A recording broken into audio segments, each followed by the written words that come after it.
Mis queridos amigos, Shabbat Shalom, Shabbat Shalom.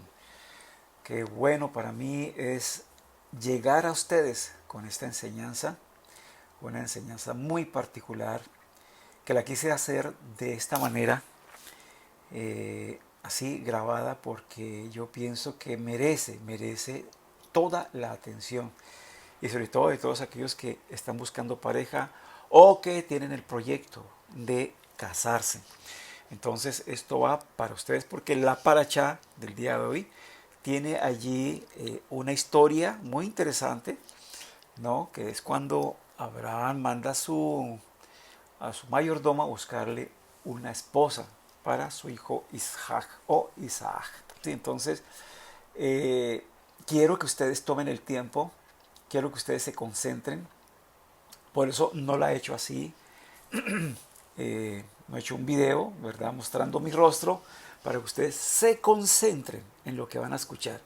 Y para ello yo les pediría que si ustedes tienen o les gustaría tomar nota, busquen un cuaderno, busquen allí un esfero, un lápiz, se sienten y escuchen con atención. No permita que nada ni nadie lo distraiga, ¿sí? Si hay algo que lo distrae, si hay algo que le va a quitar la atención, entonces tómese ese tiempo y busque un momento, ¿verdad?, donde usted pueda escuchar de una forma concentrada esta enseñanza.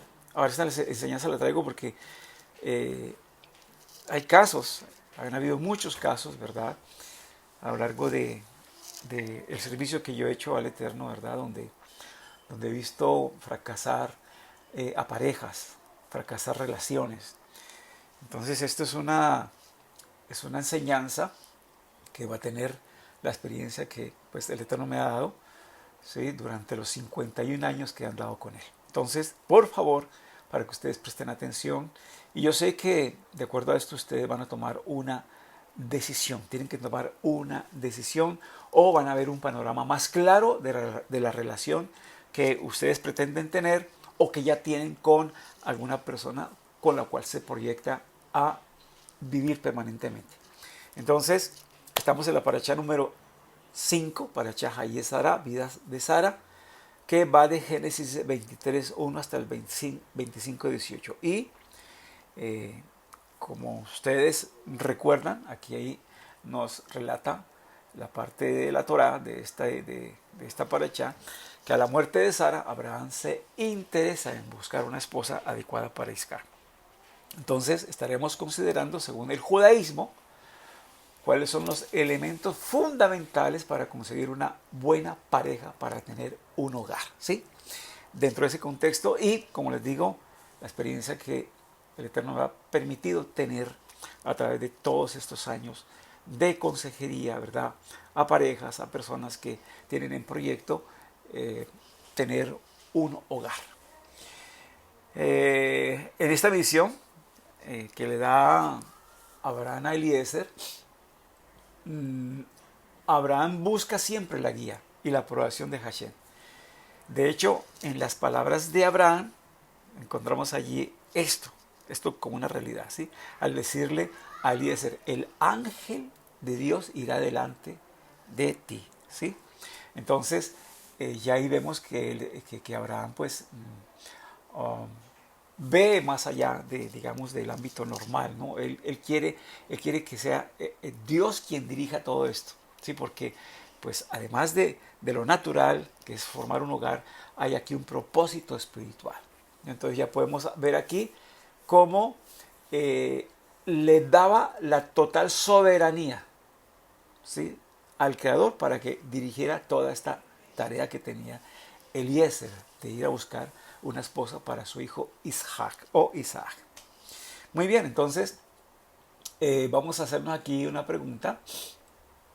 Y la pregunta es, ¿qué enseña el judaísmo sobre elegir una buena pareja? ¿Qué enseña el judaísmo sobre elegir una buena pareja? Entonces, si usted quiere, vaya tomando nota, vaya prestando atención y vamos a ver entonces algunos principios aquí alágicos, éticos y espirituales para construir un hogar de pacto. Atención aquí, un hogar de pacto.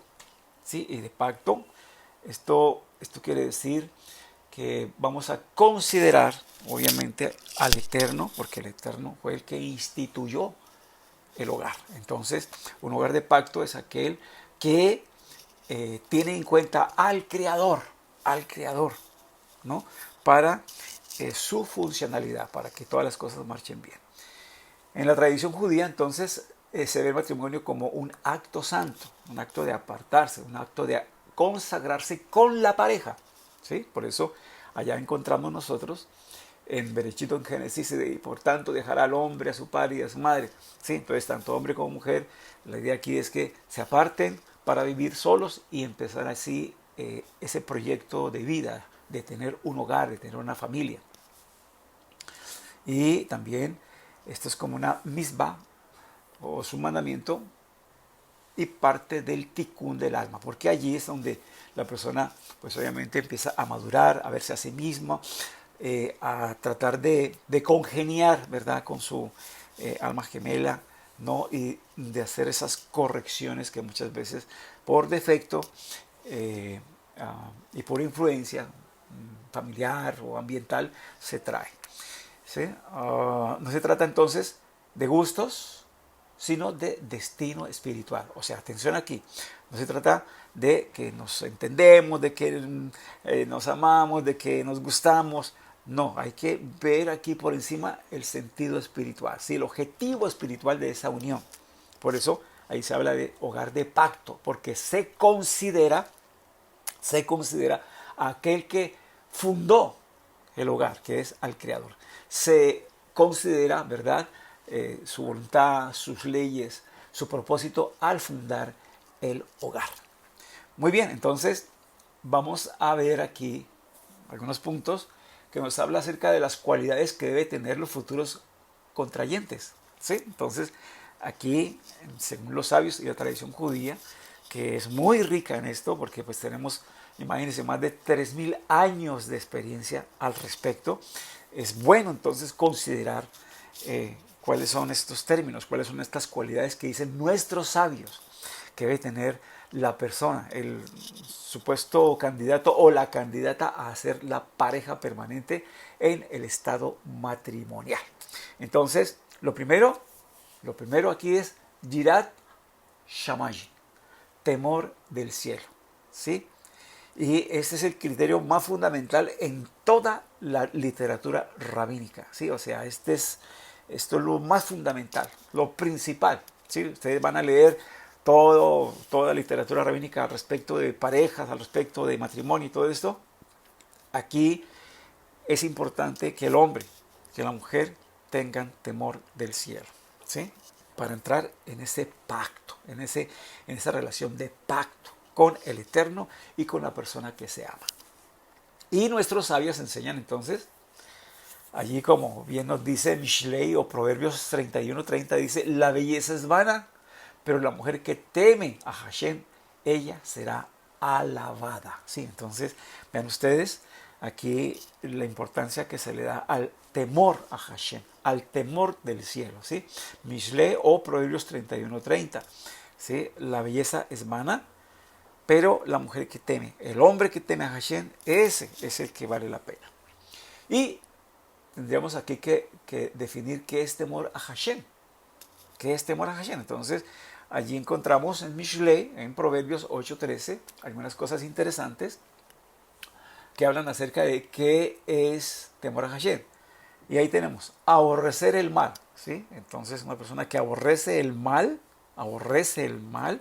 es una persona que teme a Hashem, ¿sí? Porque siempre tratará de agradar a Hashem por encima de todo, aún de sus preferencias personales y todo, ¿sí? Siempre estará con la mira de complacer a Hashem en todo, hacer su voluntad, ¿sí?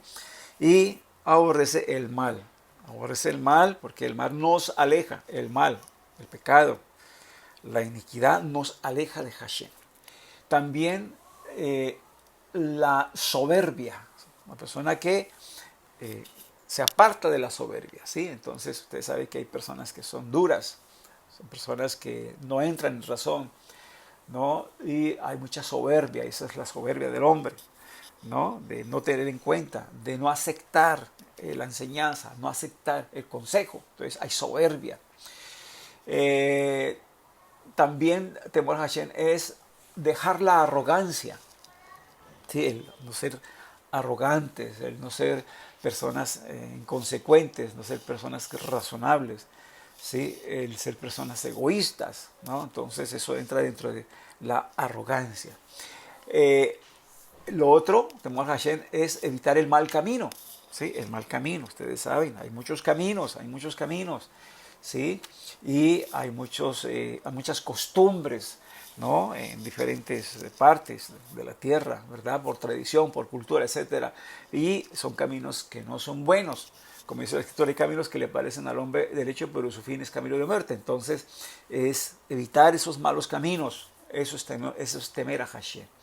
Y también aquí, otra cosa que se muestra en Mishle 8.13 o Proverbios 8.13, es la boca perversa, ¿sí? Entonces, una persona que tiene temor a Hashem no tiene una boca perversa, ¿sí? Una boca que habla malas cosas, una boca que es chismosa, una boca negativa, una boca que se queja, ¿sí? Entonces es como una boca perversa que habla cosas malas, ¿sí?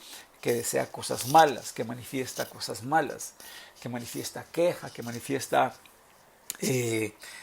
desacuerdo, etcétera, ¿sí? En cierta manera intransigente, en fin.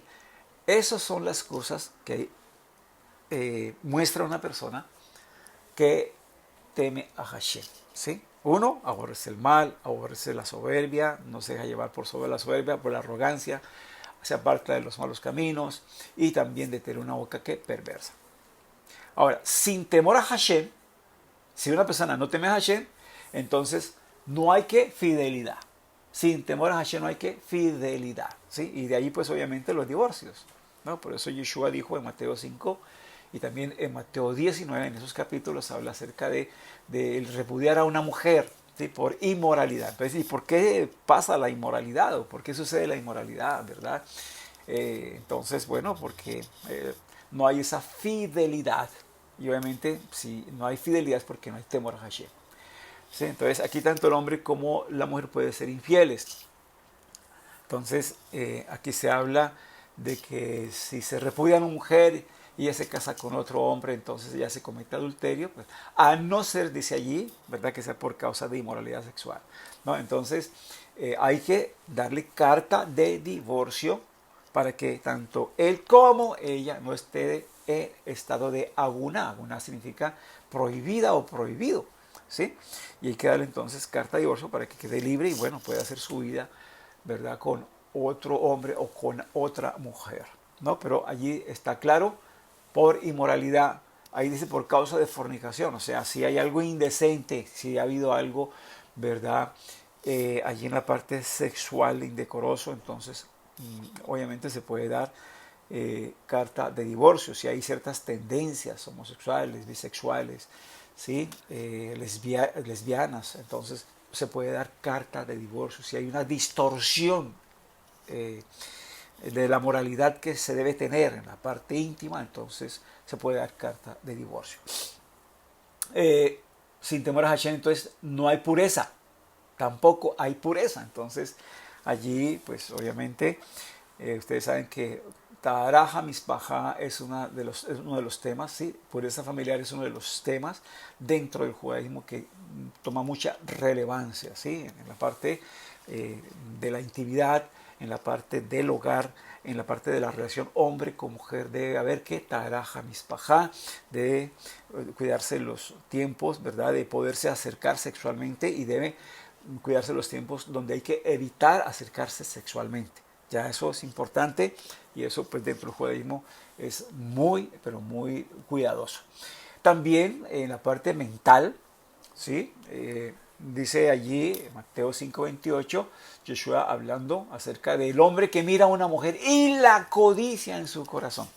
El problema no está mirar a la mujer, sino codiciarla, desearla en el corazón, ya siendo una persona casada, ¿sí?, o él o ella. Entonces allí ya se comete en cierta manera un adulterio emocional, ¿sí?, adulterio espiritual. Entonces obviamente eso es impuro.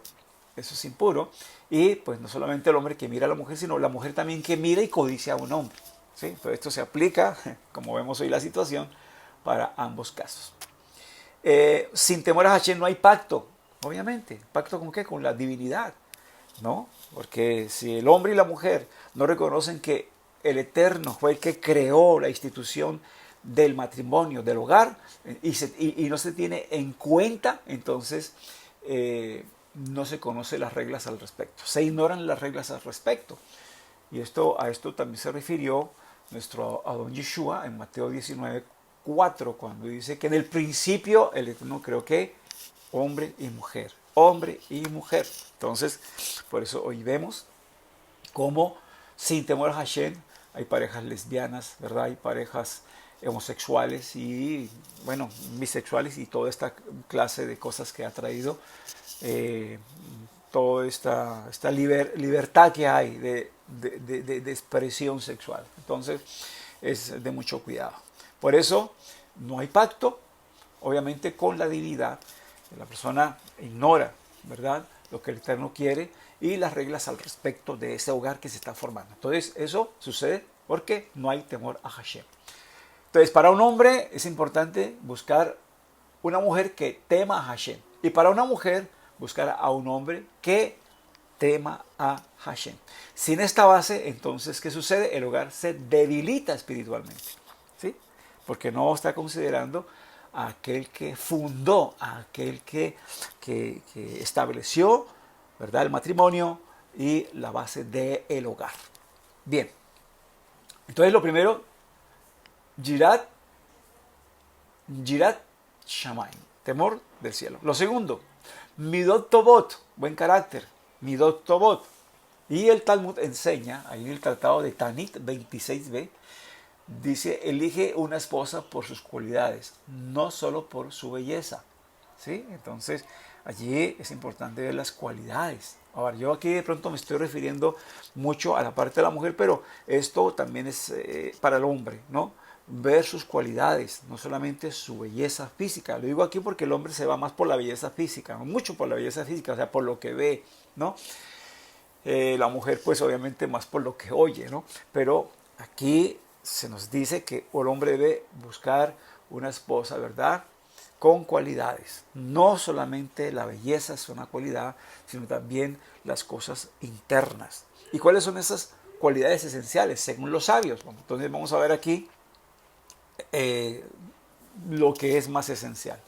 Lo primero, humildad. Humildad. O sea, ¿qué es humildad? Es la virtud de reconocer las propias limitaciones y debilidades, actuar con modestia y respeto y valorar a los demás. ¿Sí? Entonces eso es lo que es humildad, ¿no? Reconocer esas propias limitaciones y debilidades y actuar hacia los demás con modestia, con respeto, valorar a los demás. Es como la capacidad de aprender de los demás, ¿sí? O sea, que tenga esa capacidad de aprender de todos, ¿no?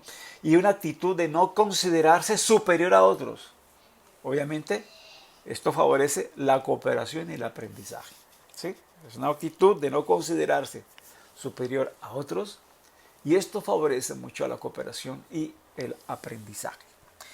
Otra cualidad, paciencia, la persona paciente, ¿sí? Y la paciencia obviamente aquí es la capacidad de soportar o padecer situaciones difíciles, frustrantes o que implican espera, ¿sí? Entonces, sin perder la calma o la serenidad, ¿sí? Entonces, allí esto es muy importante, esa capacidad, ¿no?, de soportar, de padecer situaciones difíciles, que inclusive pueden ser frustrantes, ¿sí?, que obviamente tienen que implicar espera o es necesario la espera, pero sin perder que la calma o la serenidad, ¿sí? Una persona paciente. Otra cualidad, bondad, la persona bondadosa. Y allí la persona bondadosa tiene esa inclinación o tendencia natural de ser, de ser humano, de hacer el bien, ¿sí?, que está siempre dispuesto a ayudar a quien lo necesita, de una forma amable y generosa.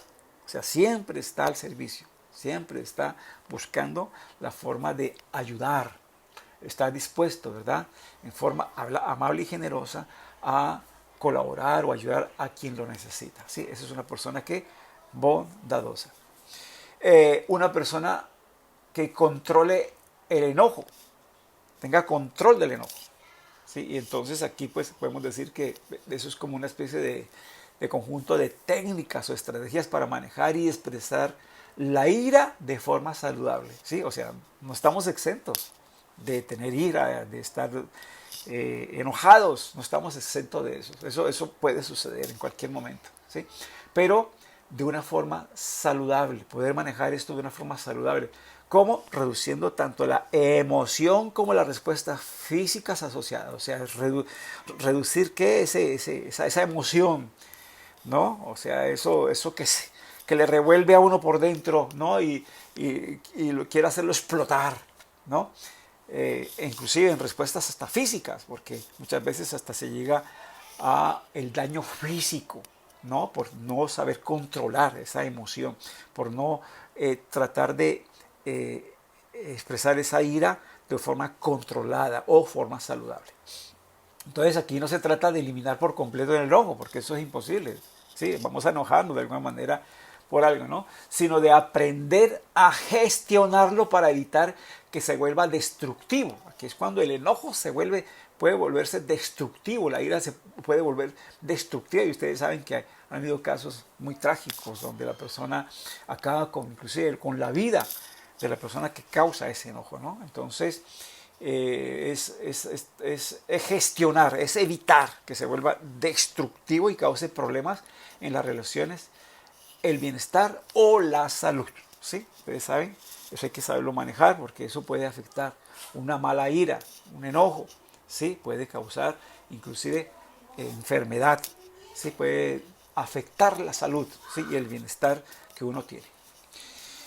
Una persona con capacidad de perdonar, esa otra cualidad, una persona con capacidad de perdonar, ¿sí? Y es la decisión consciente y voluntaria de dejar de lado el resentimiento, la ira, para liberarse del daño emocional causado por otros, ¿sí? O sea, o sea, hay gente que lleva y lleva, y eso es un recuerdo y no olvida, ¿sí? Hay personas que dicen que perdonan pero no olvidan, pero es que ese no olvido trae consecuencias, ¿sí?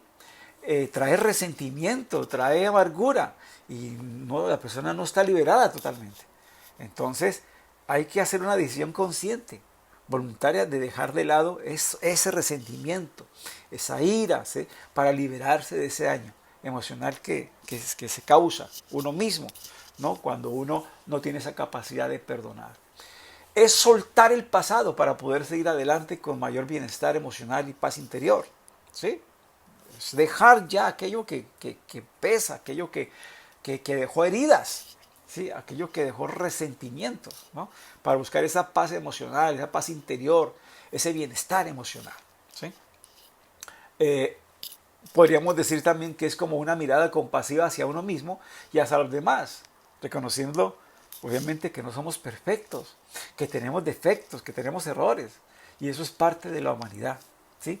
Es parte de ese ticún que tenemos que hacer, esa corrección que tenemos que hacer nosotros y los demás. Entonces es también reconocer que los demás tienen y merecen la oportunidad de corregir así como uno ha corregido.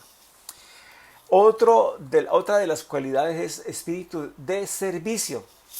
Y allí pues podemos decir que es la disposición desinteresada a ayudar a los demás, anteponiendo sus necesidades al propio interés, y se manifiesta en la voluntad de hacer más de lo esperado. ¿Sí? Entonces, ese deseo desinteresado de servir, ese deseo desinteresado de inclusive anteponer las propias necesidades, ¿verdad?, por ayudar a los demás, ¿sí? Es manifestar, ¿verdad?, esa voluntad de hacer más inclusive de lo que la gente puede esperar, ¿sí? Es hacer como un poquito más, ¿sí? Y aquí yo les digo, muchas personas han tenido éxito en su trabajo porque han hecho más de lo que se le ha pedido, ¿sí?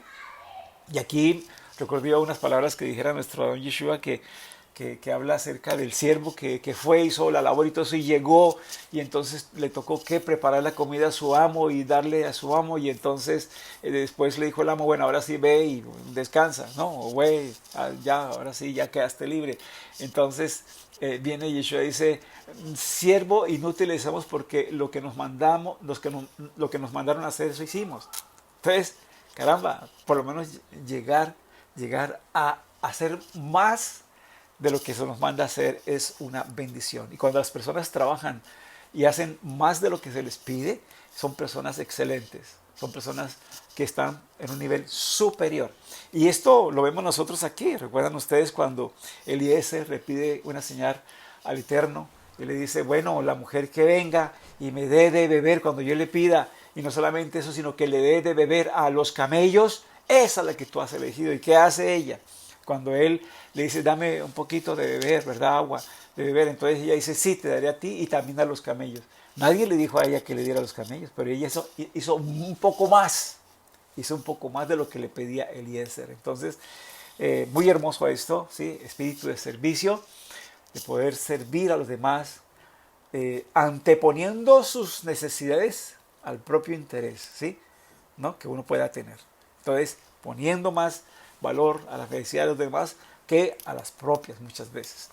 Entonces, que tenga un espíritu de servicio. Otra de las cualidades es que sea una persona que honesta, que tenga honestidad.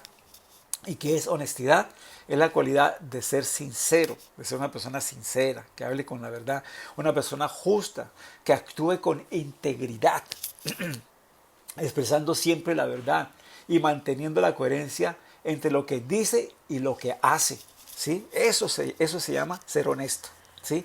Ser honesto es mantener esa coherencia entre lo que uno dice y hace, ¿no? Implica ser, ¿qué? Transparente, cumplir los compromisos. Dios diste la palabra, cúmplela por encima de todo. Si tú cumples tu palabra, Dios cumplirá la suya. Dios va a honrar, ¿verdad? También la tuya.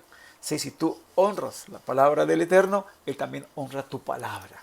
Pero tú tienes que ser una persona comprometida, una persona que cumple tus compromisos, una persona que no engaña ni se aprovecha de otros. Una persona que muestra respeto por los demás, ¿sí? Y también por uno mismo, ¿sí? Eso crea ¿qué? Confianza y credibilidad, ¿sí? O sea, una persona honesta, transparente, ¿sí? Es una persona que guarda coherencia con lo que dice y con lo que hace. Y otra que hablan aquí nuestros sabios es respeto. Es otra de las cualidades, ¿sí? Es el valor que reconoce la dignidad de cada persona, acepta y reconoce las cualidades y derechos de los demás, incluso de uno mismo, ¿sí? Entonces, eso es importante. Hay personas que son dignas, hay personas que son, hay que honrar, ¿no? Hay que reconocer sus cualidades, hay que reconocer sus derechos y obviamente hay una parte de la escritura que dice al que respeto, al que honra, honra. Eso lo dice el Rav Shtar, Rabino Saúl de Tarso, ¿verdad? En una de sus cartas. Si hay personas, ¿verdad? Que están en lugares de posición, entonces hay que darle respeto a esas personas. Y que más que, por ejemplo, el esposo, la esposa, ¿sí? Hacerla respetar, que reciba aún nuestro respeto, nuestro reconocimiento, ¿verdad? Por lo que hace, por sus cualidades, ¿verdad? Por su labor. Qué bueno, ¿verdad? Es reconocerle eso con respeto. Y se manifiesta esto a través de ¿qué? De la consideración, la atención y el trato cortés. Y se extiende a la obediencia a las leyes y a la naturaleza inclusive, ¿sí? Respetar inclusive los animales, la naturaleza, ¿sí? El hábitat, ¿no? Eso es respetar. O sea, ve hasta dónde podemos ir con el respeto, ¿sí?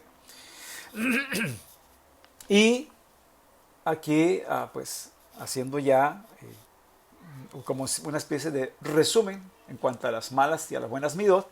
Las malas traen tormento, ¿sí? Las malas midot, o sea, las malas características o las malas tendencias traen tormento, como dice ahí Mishle, o Proverbios 21:9 dice, mejor es vivir en un rincón del terrado que en una casa espaciosa con mujer rencillosa, ¿sí? Por ejemplo, dice ahí, ¿sí? Entonces, ¿qué le vale a una persona tener toda una mansión, pero si tiene una mujer que es rencillosa, que a cada nada se queja, que a cada nada exige, que a cada nada no le gustan las cosas, esto, o viceversa, ¿no? Sí, no vale la pena. Podemos tener todas las comodidades, podemos tener todo, ¿verdad? Lo material deseable, pero si se vive y se convive con una persona que se está riñendo, que se está peleando, ¿sí? Que se están maltratando verbalmente, ¿sí? Aún físicamente, no vale la pena, no vale la pena, ¿sí? Y una persona con midot buenas, ¿sí? Con características, con dones, ¿verdad? Buenos, siempre va a manifestar la bendición de Hashem, siempre. Siempre va a estar manifestando la bendición de quién, de Hashem. Y eso es lo que dice el Tratado de Berajot 57b. ¿Sí? Mishle también, o Proverbios 14, dice, la mujer sabia edifica su casa, pero la necia con sus manos la derriba. ¿Sí? La necia con sus manos la derriba. Entonces, tengamos muy en cuenta esto. Ya nosotros vimos esas cualidades que pueden haber y pues ahora pues vamos a continuar con el tema. Espero que estén tomando notas, espero que esto les esté sirviendo y vamos adelante, ¿no? Porque usted seguramente va a tomar algunas decisiones, va a considerar la pareja que tiene o el proyecto que tiene, ¿verdad? Por delante con el hombre, la mujer que le atrae, ¿sí? Vamos a ver entonces aquí lo que nos dicen los sabios. Dice, una mujer o un hombre de buenas acciones. Vamos a ver aquí. Entonces, trae garantía. Él es un simantop. ¿Qué es simantop? Un buen presagio. Una señal de bendición en la vida. ¿Sí? Entonces, un hombre, una mujer de buenas acciones es como una señal de presagio, ¿sí? De que hay bendición en la vida. Es un simantop, ¿sí? Entonces, eso es muy importante considerarlo, tenerlo en cuenta, ¿no? Y vamos ahora a ver lo que es compatibilidad de propósito. Compatibilidad de propósito.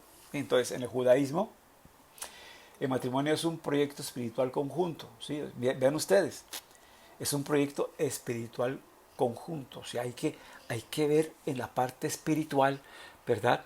¿Qué trae la pareja? O sea, si la pareja a mí me construye espiritualmente, si me motiva espiritualmente, ¿sí? Vale la pena. O si yo también soy parte y complemento de la pareja para que ella se realice espiritualmente, vale la pena esa relación, ¿sí? Vale la pena esa persona. Pero si es alguien que en la parte espiritual me empieza a menguar, me empieza a quitar la vitalidad, me empieza a quitar el proyecto de vida espiritual que tenía, que llevaba, es grave, ¿sí? Esos son luces rojas que se sienten, ¿verdad?, de alerta, porque eso va a acabar en la debacle. O sea, vas a perder la vida espiritual. Y yo siempre ponía este ejemplo, ¿no? Una persona que espiritualmente está bien con Hashem, ¿verdad? Es como si estuviera encima de una mesa, ¿sí? Y se consigue de pronto una persona que no, o sea, normal, por decir así, normal, que no tiene los mismos principios, no tiene, ¿verdad?, las mismas creencias, pero se atraen, pero se aman, pero se sienten bien cuando están juntos. Mire, tarde o temprano, esa persona que no tiene esa relación íntima con el Creador es como si estuviera abajo en el piso y hubiese un lazo que los une. ¿Sí? ¿Qué es más fácil? Que el que está ahí en el piso y tiene el lazo cogido, ¿no?, baje al que está encima de la mesa, o el que está encima de la mesa suba al que está allí en el piso. ¿Qué es más fácil? Pues obvio, que el que está en el piso tiene mejor, ¿verdad?, mejor agarre, mejor, por decir así, estabilidad, y va a hacer caer al que está encima de la mesa. Y eso sucede cuando una de las personas es espiritual y la otra no, ¿verdad? Tarde o temprano se ve arrastrada por la mundanalidad, por la tibieza, ¿verdad? Por las malas costumbres, etcétera, ¿sí?, de esa persona que no es creyente. Entonces, Por eso es importante tener un proyecto espiritual conjunto, que los dos tengan su misma creencia, que los dos estén de acuerdo, ¿no? Y por eso los sabios allí preguntan, ¿pueden caminar dos juntos sin estar de acuerdo? Eso es lo que nos dice el profeta Amós, capítulo 3, verso 3. ¿Pueden caminar dos juntos sin estar de acuerdo? Y aquí las preguntas claves en esto es, ¿comparten visión de vida? O sea, la visión de vida es compatible, la comparten, ¿sí? Esa visión de vida, o sea, de ser trascendentes, de no solamente tener aquí proyecto de vida natural, normal, ¿sí? Eso es viable, pero ¿qué trascendencia tiene eso? ¿Qué después de la muerte va a haber después de eso?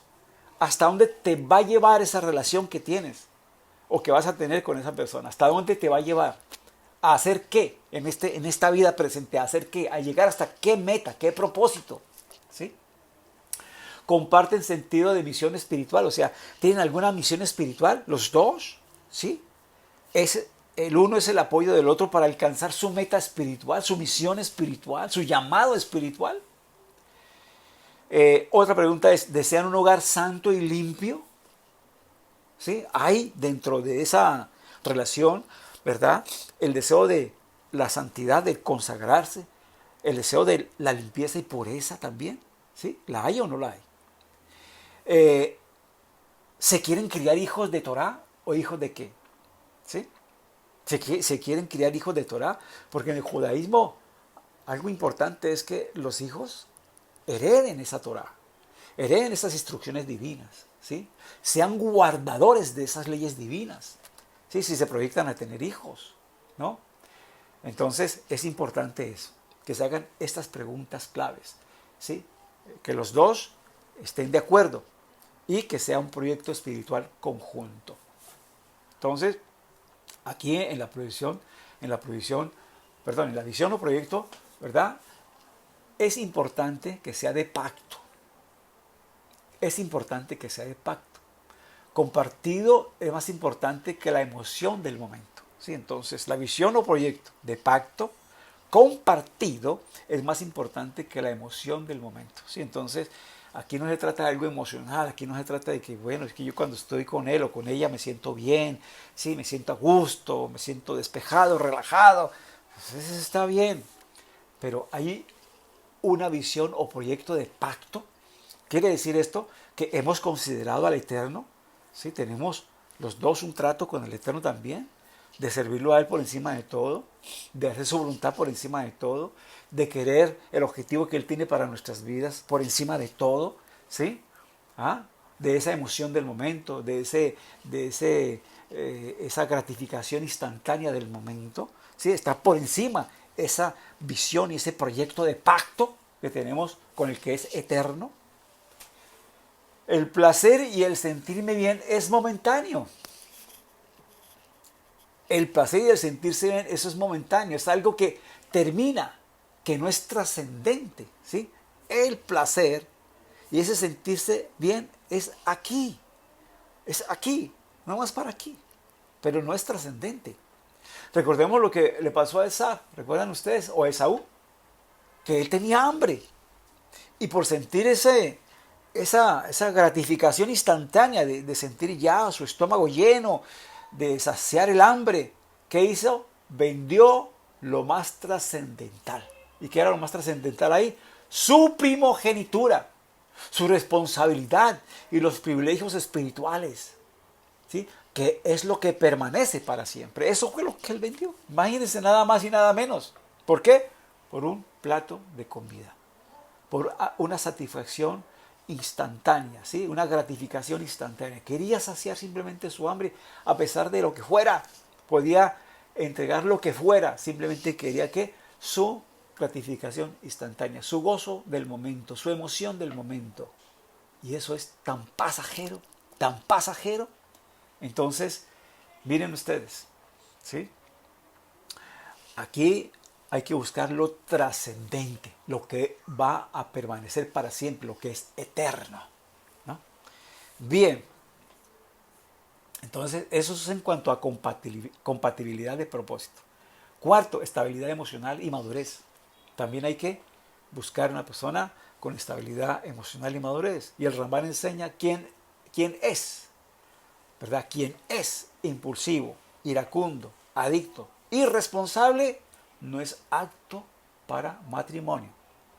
Eso dice el Rambán. El Rambán enseña, atención, aquella persona que es impulsiva, que es iracunda, que es adicta, que es irresponsable, no es apto para el matrimonio. ¿Sí? Entonces, yo creo que el tratar de digamos, de ahondar, ¿verdad?, en todas estas cualidades sobra, ¿no? Porque sabemos nosotros que es una persona impulsiva, una persona que no se controla, una persona iracunda que se deja llevar por el mal genio, la ira, un adicto, ¿verdad?, que puede ser una persona que desde juegos hasta vicios, ¿no? Todo eso no cabe, no sirve, ¿sí?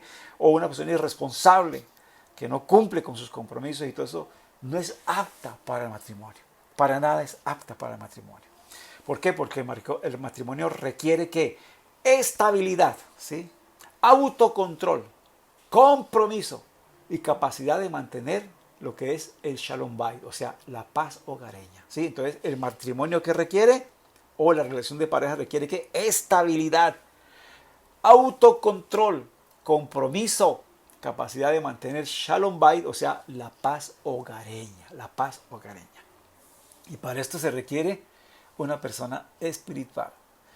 Es importante, ¿verdad?, estar lleno del Espíritu. Es importante, escúcheme, estar lleno del Espíritu. Dice Efesios 5:18, no os embriaguéis, ¿verdad?, con vino, en lo cual hay disolución, sino antes más bien sed llenos, antes sed llenos de el Ruach HaKodesh, del Espíritu Santo. Si una persona llena del Espíritu Santo tiene la capacidad, ¿verdad?, de ofrecer estabilidad, autocontrol, de tener compromiso y sobre todo esa capacidad de mantener el Shalom Bayit, o sea, paz hogareña, paz hogareña. Otro punto, como quinto, honestidad y transparencia. Honestidad y transparencia. En el Talmud dice, tratado de Baba Metzia, dice, no hay ketubá sin verdad. No hay ketubá. La ketubá es el contrato que uno le entrega a la mujer, ¿no?, de matrimonio, con el cual uno se obliga a mantenerla, a cumplir el deber conyugal, ¿sí? A protegerla, a proveerle, ¿sí?, lo que ella necesita, ¿no? Y también se considera ahí, en caso tal de divorcio, cuánto uno la va a indemnizar, ¿no?, a la mujer. Entonces, eso es la ketubá, es el contrato que se le entrega a la novia, ¿no?, en el momento de ya formalizar lo que es el matrimonio judío.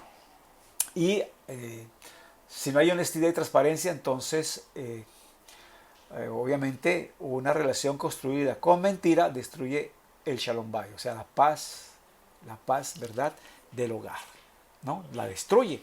La honestidad es parte de la kedusha del hogar, de la santidad del hogar, ¿sí? Entonces, todo lo basado en la mentira, tarde o temprano se derrumba, ¿sí? Todo lo que es basado en mentiras se derrumba. La verdad permanece para siempre. 6. Reputación familiar y entorno. Bueno, entonces aquí vamos a ver otro aspecto importante, ¿sí?, lo que es la reputación familiar y el entorno. Yo siempre le digo a las parejas, miren el entorno en que su pareja se ha criado. Mire a su suegro, mire a su suegra, mire a sus hermanos, ¿sí? Mire ese ambiente en que él ha vivido, porque todo eso es influyente. Entonces, allí nuestros sabios, en reputación familiar y entorno, habla de que los contextos sí importan, el contexto sí importa, ¿sí? El contexto sí importa. Entonces hay que conocer que a la familia, pues obviamente de allí recibe su influencia. ¿Sí? El entorno familiar moldea el carácter.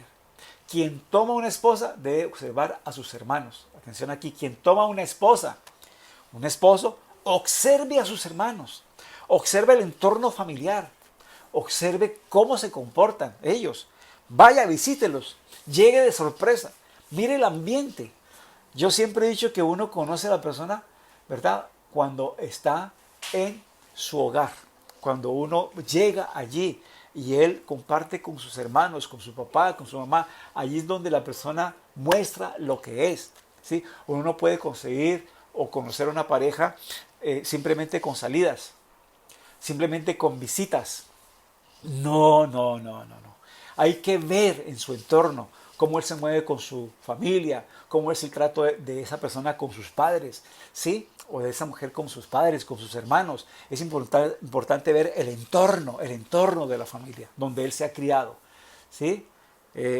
Obviamente, ahí es donde él recibe la mayor influencia y el entorno familiar moldea el carácter. Entonces, quien toma una esposa o un esposo debe observar a sus hermanos. ¿Y qué debe observar? ¿Qué debe observar de sus hermanos? Bueno, entonces los sabios explican, ¿verdad?, que el carácter familiar influye fuertemente en la conducta de la persona. Y especialmente ¿por qué? Porque los rasgos de personalidad, las tendencias emocionales, el temperamento y las cualidades morales generalmente se transmiten dentro del hogar. Todo esto se transmite dentro del hogar. Entonces, eh, por eso es que influyen en la persona, ¿sí? Vuelvo y repito, los rasgos de personalidad, las tendencias emocionales, el temperamento y las cualidades morales, ¿sí? Todo esto se transmite dentro del hogar donde la persona ha crecido, donde la persona se ha formado. Y por eso dicen los sabios, si los hermanos son personas rectas, generosas, humildes o estudiosas, es un indicativo de tipo de midot, de cualidades, que se cultivaron en el entorno familiar, ¿sí? Entonces, si los hermanos son personas que son rectas, son generosas, son humildes, son estudiosas, ¿sí? Entonces todo esto es un indicativo de que hay buenas cualidades y que se cultivaron dentro del entorno familiar, ¿sí? Si los hermanos tienen un carácter que agresivo, deshonesto o problemático, es un aviso sobre la influencia que ese ambiente ha tenido, ¿sí? Entonces, si usted ve que hay agresividad, que hay deshonestidad, que es un ambiente problemático, que están divididos, que están separados, que no se comunican, que usted o sea, ni usted puede conocer o no se le permite ver o conocer, ojo, luz roja, deténgase, porque usted no tiene una visión clara de esa pareja o ese parejo que está buscando, ¿verdad?, para rehacer su vida o para hacer su vida. Sí, hay que tener cuidado con eso. Usted tiene que conocer su familia, su papá, su mamá, sus hermanos, sus tíos, abuelos, lo que sea, ¿sí? Conocer su entorno, cómo son ellos en su trato, ¿sí? Cómo se tratan entre ellos mismos, cómo es el trato de su pareja con ellos, si hay aislamiento, si hay ocultamiento, ojo, luz roja, ¿sí? Luz roja porque hay que saber y conocer para estar bien seguros. Dice el tratado de Kedushin 70a, es necesario observar tres dimensiones de su vida. Tres dimensiones de su vida.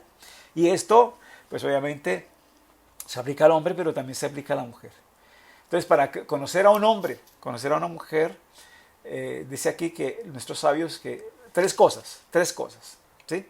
En su copa, es la primera, en su copa, o sea, cómo actúa cuando bebe, ¿sí? Importante eso, cómo actúa cuando la persona bebe, cuando se pasa un poquito de los tragos.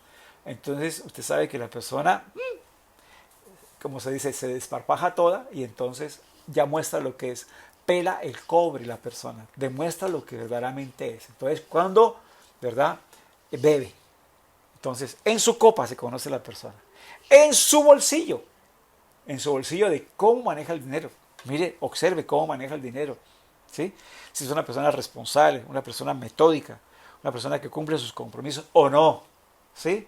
O despilfarra. Mire esa parte también, ¿sí? Y también en su enojo.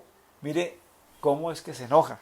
¿Qué dice cuando se enoja? ¿Qué habla cuando se enoja? ¿Cómo se comporta cuando se enoja?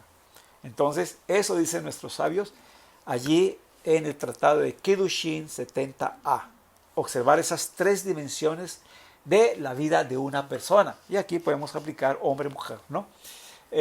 Y hay quienes dicen también, agregaron una cuarta y es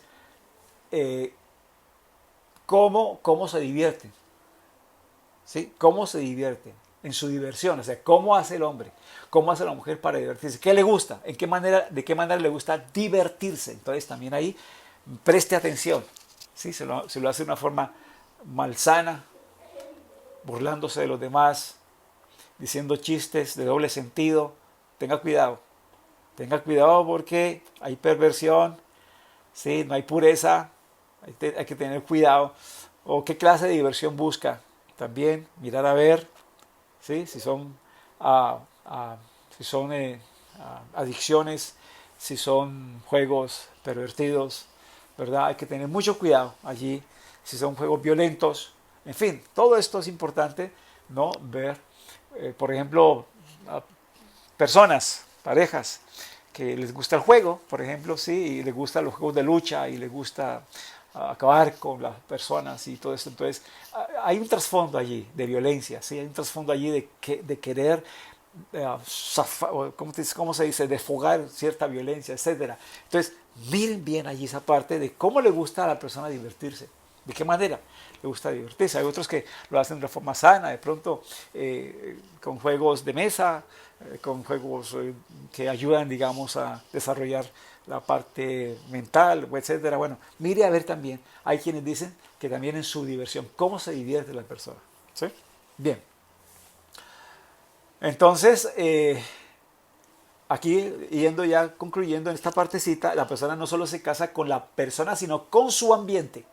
También con su ambiente. Y esto implica, obviamente, ambiente sano, familia sin violencia, familia con valores éticos y un entorno que no destruya la paz del hogar. ¿Sí? Entonces, hay que entender que la persona no solo se casa con la persona, sino también con todo ese ambiente que ha influido en su vida. Con todo ese ambiente que ha influido en su vida. Y debemos ver si es un ambiente sano, si ha estado en una familia sin violencia, si ha estado en una familia con valores éticos y en una familia que siempre tuvo un entorno que no destruía la paz, no acababa con la paz. ¿Sí? Bien, punto 7. Punto 7, espero que estés tomando nota, ¿no? Y espero que esto esté tocando tu vida, tocando, ¿verdad? Y dándote elementos de juicio para que puedas elegir correctamente. Bien, lo otro es apariencia física. La apariencia física importa, pero esto es una cosa secundaria, ¿sí? El judaísmo no desprecia la atracción física, por supuesto, no la desprecia, es parte fundamental y es un complemento. El Talmud dice en el Tratado de Kedushin 41a, un hombre debe ver a la mujer antes de casarse para que no la desprecie. ¿Sí? Un hombre debe ver a la mujer antes de casarse para que no la desprecie. Entonces aquí podríamos pensar, bueno, la tengo que ver en su cuerpo, o qué es lo que tengo que ver. Entonces vamos a ver aquí lo que los sabios advierten. La atracción física no es la base, ¿sí? No es la base. Es un complemento para fortalecer la unión. Si llega a ser lo principal, o sea, la atracción física, esto termina en qué? Desastre. Así dicen nuestros sabios. Esto termina en qué? Desastre. Y así mismo viceversa, ¿no? O sea, si la mujer busca, ¿verdad? La atracción física, ¿no? Y cree que esto es lo principal, entonces también esto termina en qué? En desastre. Puede tener muy ojitos bonitos, puede tener una nariz muy respingada, puede tener una piel muy porcenalizada, pero esto no es lo principal, no es la base, ¿sí? Ver a la mujer aquí implica ¿qué? Vamos a ver qué es lo que implica aquí ver a la mujer, según el Tratado de Kedushin 41a. Es conocer bien ¿qué? Su carácter, su temperamento, su educación familiar, el ambiente ético y espiritual en el que creció. Eso se trata, ver a la mujer, ¿sí? Y también podríamos aplicar ver al hombre. Es conocer bien su carácter, temperamento, su educación familiar, el ambiente ético y espiritual en el que él o ella creció. Eso es ver aquí. Muy bien. Punto 8. Tiempo y proceso. Entonces aquí tenemos que ver que todo requiere de tiempo, que todo es un proceso, que no hay que apresurarse, ¿sí? En estas cosas porque se trata de la vida entera, ¿sí? Y por qué no decirlo, hasta de la vida eterna también, ¿no? Entonces nos dice Pirkei Avot enseña allí 2.2, no actúes con prisa, no actúes con prisa. O sea, paciencia, paciencia. Yo he dicho que el enemigo empuja, pero el creador dirige. El creador guía. El enemigo empuja. Recuerde esas palabras. El enemigo empuja, pero el creador siempre que guía. Y así fue como Eliezer fue guiado por el ángel, ¿verdad? Y dio con la mujer para Isaac o para Isaac, ¿sí? Fue guiado. Vean ustedes, es un relato hermoso. Hermoso que se cumple hasta el día de hoy. Cuando nosotros pedimos la guianza divina para todo, hacemos ese pacto con el Creador, ¿sí? De que sea la que Él o el que Él quiere, ¿sí? No la que nosotros queremos, no lo que nosotros deseamos, no, lo que Él quiere. Primero, la voluntad de Hashem por encima de todo. Entonces, ¿qué implica? Tiempo y proceso, ¿sí? Implica, ¿verdad? Una relación sana, o sea, vamos a ver qué implica entonces tener una relación sana. Tener una relación sana es conocer, es hablar, es observar, es no dejarse llevar solo por emociones rápidas, es evitar maratones románticas, es construir paso a paso. El amor se construye, el amor se construye. Eso de amor a primera vista es muy cuestionable, ¿sí? Yo pienso que es atracción, no amor, porque el amor se construye, se va construyendo, ¿sí? ¿Cómo? Conociendo, hablando, observando, ¿sí? No dejarse llevar por emociones rápidas, evitar esas maratones románticas y construir paso a paso, paso a paso. Por último, ¿verdad? Aquí, en cuanto a las cualidades, tener siempre consejería espiritual. Y en Israel se acostumbra, ¿verdad?, a consultar a quién, a un rabino, a un maestro, a una autoridad de confianza. Entonces siempre usted tenga un guía espiritual que lo esté orientando, que le esté diciendo, ¿sí? ¿Por qué? Para asegurarse de que la elección no se hace por inmadurez, no se hace por ansiedad, no se hace por soledad, no se hace por ilusión. ¿Cuántas personas de pronto están ya solas? Personas que han querido realizar su vida, ¿verdad?, que han querido casarse, que ve que los años vienen y nada, y entonces ya lo hacen, ¿verdad?, por ansiedad o por soledad, ¿sí? Y corren, ¿verdad?, tras la persona, no importa quién sea, no importa quién sea, ya ahí sí ya no importa quién sea, y entonces se van uniendo así de buenas a primeras. No, no, no, no. No, usted necesita consejería espiritual y necesita asegurarse de que eso no se hace con inmadurez, no se hace por ansiedad, no se hace por soledad, no se hace por ilusión, ¿sí?, o por llenar ciertos vacíos o ciertas satisfacciones o ciertas gratificaciones instantáneas. No, no, no y no. No, porque allí peligra tu testimonio, peligra, ¿verdad?, tu salvación, peligra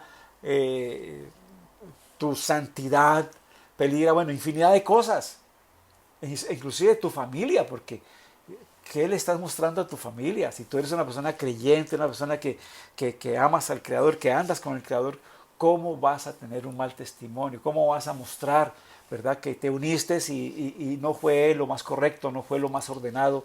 Y entonces, ¿qué ejemplo estás dando? ¿Sí? Hay que tener mucho cuidado.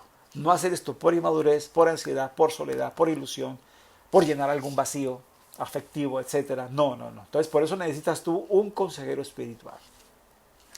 Muy bien, ahora, ¿cómo aplica esto para los creyentes en Yeshua? ¿Cómo aplica esto? Bien, vamos a ver aquí unos punticos, y esto es muy sencillo. Ambos deben amar al Mesías, ambos deben amar a Yeshua, ¿no? Y tienen que hacerlo en yugo igual. Recordemos lo que dice 2 Corintios 6:14, no juntéis en yugo desigual. Entonces, ya saben, no se puede hacer no se puede tener una relación en yugo desigual. ¿Sí? Una relación donde uno teme a Hashem y el otro no, crea un hogar dividido y esto es muy frustrante, muy frustrante. Ambos deben buscar la santidad, ¿sí? Lo que es la santidad, la pureza sexual, la fidelidad, el hecho de orar juntos, ¿no? Recordemos lo que dice ahí Hebreos 13:4, que sea honroso a todos, ¿verdad? El hecho matrimonial sin mancha, porque los inmorales y los adúlteros los juzgará ¿quién? Dios. Entonces, que ambos estén buscando la santidad, el apartarse, el consagrarse, el entrar en ese pacto con Dios. 3. Ambos deben desear servir en el reino. Aquí, caramba, debe haber una misión por encima de tener un hogar, una familia, ¿verdad? Sino una vida de servicio en el reino, o sea, en lo que el Eterno ya nos ha mostrado, en lo que tenemos que ir haciendo ya en este mundo, ¿sí? No solo enamorar, sino caminar en misión, en pacto, ¿sí? Y nosotros tenemos ya un llamado, todos los creyentes, todos los hijos de Dios tenemos un llamado, y esto procede, obviamente, ¿de quién? De el Eterno, que nos reconcilió consigo mismo y por medio del Mesías nos dio el ministerio de la reconciliación. Ya por lo menos tenemos un ministerio, un servicio que hacer, reconciliar a la gente con el Creador. Segunda de Corintios 5:18. Y ambos vivir siempre en Teshuvah, que significa arrepentimiento, ¿sí? Eso es lo que nos dice Efesios 4:22. Ya dejando esa pasada manera de vivir, es despojarse de ese viejo hombre, hacer corrección y no traer el pasado al presente, ¿no? Que hay cosas corrompidas, engañosas, no contaminar esa relación con el pasado, ¿no? Muchas veces hay personas que van a empezar una nueva relación y le cuentan todo el pasado a la persona, no es necesario. No es necesario. Si le cuentan todo lo que pasó en su vida, entonces ¿qué sucede? La otra persona con eso como caballito de batalla, a señalarle, a decirle, no es necesario contar todo el pasado que hubo. ¿Sí? Se empieza una nueva relación, se empieza una nueva historia, eso es todo. ¿Sí? Entonces, dejar las cosas que quedaron atrás y empezar el presente, ¿no? Viviendo en Teshuvah, o sea, arrepintiéndose y reconociendo que esos errores del pasado no se pueden volver a repetir, que esos pecados del pasado no se pueden volver a repetir. ¿Sí? Que no se puede volver a repetir las mismas cosas que se han hecho, porque los resultados van a ser los mismos. En conclusión, entonces, ya, según nuestros sabios, una buena pareja no es la que me hace sentir bonito. Atención aquí, que yo cuando me encuentro con él, con ella, ay, me siento bonito, me siento rico, relajado, desestresado. No, eso es alegría, placer. No, eso no es, ¿sí? Según nuestros sabios, una buena pareja no es la que me hace sentir bonito, sino la que me ayuda a cumplir mi propósito en Hashem. Eso es. La que te inspira a ti espiritualmente a ser mucho mejor. La que te inspira a ti, ¿verdad? A hacer corrección. La que te inspira a ser la mejor versión de ti misma o de ti mismo. Esa es la pareja ideal, ¿no? Un hogar santo se construye sobre qué base. Vamos a ver entonces aquí, para concluir, un hogar santo se construye sobre el temor a Hashem, 1. El carácter recto, 2. Una visión compartida, 3. Madurez y responsabilidad, 4. Paz y respeto, 5. Fidelidad y pureza, 6. Guía espiritual, 7. Ahí está. Un hogar santo se construye sobre toda esta base. Así se forma un Bayit Neeman Beyisrael, un hogar fiel en Israel y en los justos y temerosos de entre las naciones. Mis amados, los dejo allí, ¿verdad? Si ustedes tienen inquietudes, preguntas, déjenmelo allí abajo. Con mucho gusto les responderé. Seguramente habrán algunas preguntas, inquietudes que pueda haber. Y pues con mucho gusto allí les comparto, ¿verdad?, mi experiencia de vida y lo que la Torá y los sabios dicen. Si les gustó, comparte este material Revisa las notas, escucha de nuevo esta enseñanza si estás en ese proyecto de conseguir pareja o si ya tienes pareja, ver si esto se está cumpliendo. Por mi parte les digo, no hay cosa más hermosa que hacer la voluntad del Creador y buscar una pareja según su voluntad. Dicen nuestros sabios que Él está uniendo parejas constantemente. Tenemos que pedirle al Eterno que sea la pareja que Él ha escogido para nosotros, ¿sí? Y cuando eso es así, tú verás que se cumple todo lo positivo de esta enseñanza, se cumple, ¿verdad? En ese ser querido, en ese ser que tú amas. Si te gustó el material, dale like, compártelo, suscríbete al canal y nos veremos en una próxima. Para todos, Shabbat Shalom y Shalom Ubrajo, paz y bendiciones.